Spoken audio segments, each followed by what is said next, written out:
Boyhood Gadadhar grew up into a healthy and restless boy, full of fun and sweet mischief. He was intelligent and precocious and endowed with a prodigious memory. On his father's lap he learnt by heart the names of his ancestors and the hymns to the gods and goddesses. And at the village school he was taught to read and write. But his greatest delight was to listen to recitations of stories from Hindu mythology and the epics. These he would afterwards recount from memory, to the great joy of the villagers. Painting he enjoyed. The art of molding images of the gods and goddesses he learnt from the potters. But arithmetic was his great aversion. At the age of 6 or 7 Gadadhar had his first experience of spiritual ecstasy. One day in June or July, when he was walking along a narrow path between paddy fields, eating the puffed rice that he carried in a basket, he looked up at the sky and saw a beautiful, dark thundercloud. As it spread, rapidly enveloping the whole sky, a flight of snow-white cranes passed in front of it. The beauty of the contrast overwhelmed the boy. He fell to the ground, unconscious, and the puffed rice went in all directions. Some villagers found him and carried him home in their arms. Gadadhar said later that in that state, he had experienced an indescribable joy. Gadadhar was 7 years old when his father died. This incident profoundly affected him. For the first time the boy realized that life on earth was impermanent. Unobserved by others, he began to slip into the mango orchard or into one of the cremation grounds. And he spent hours absorbed in his own thoughts. He also became more helpful to his mother in the discharge of her household duties. He gave more attention to reading and hearing the religious stories recorded in the Puranas. And he became interested in the wandering monks and pious pilgrims who would stop at Kamarpukur on their way to Puri. These holy men, the custodians of India's spiritual heritage and the living witnesses of the ideal of renunciation of the world and all-absorbing love of God, entertained the little boy with stories from the Hindu epics, stories of saints and prophets, and also stories of their own adventures. He, on his part, fetched their water and fuel and served them in various ways. Meanwhile, he was observing their meditation and worship. At the age of 9, Gadadhar was invested with the sacred thread. This ceremony conferred upon him the privileges of his Brahmin lineage, including the worship of the family deity, Raghuvir, and imposed upon him the many strict disciplines of a Brahmin's life. During the ceremony of investiture he shocked his relatives by accepting a meal cooked by his nurse, a Sudra woman. His father would never have dreamt of doing such a thing.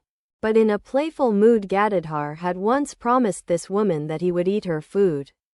And now he fulfilled his plighted word. The woman had piety and religious sincerity, and these were more important to the boy than the conventions of society. Gadadhar was now permitted to worship Raghuvir. Thus began his first training in meditation. He so gave his heart and soul to the worship that the stone image very soon appeared to him as the living Lord of the universe. His tendency to lose himself in contemplation was first noticed at this time. Behind his boyish light-heartedness was seen a deepening of his spiritual nature. About this time, on the Sivaratri night, consecrated to the worship of Shiva, a dramatic performance was arranged. The principal actor, who was to play the part of Shiva, suddenly fell ill, and Gadadhar was persuaded to act in his place. While friends were dressing him for the role of Shiva, smearing his body with ashes, matting his locks, placing a trident in his hand and a string of Rudrakasa beads around his neck, the boy appeared to become absent-minded. He approached the stage with slow and measured step. Supported by his friends, he looked the living image of Shiva. The audience loudly applauded what it took to be his skill as an actor. But it was soon discovered that he was really lost in meditation. His countenance was radiant and tears flowed from his eyes. He was lost to the outer world. The effect of this scene on the audience was tremendous. The people felt blessed as by a vision of Shiva himself. The performance had to be stopped, and the boy's mood lasted till the following morning.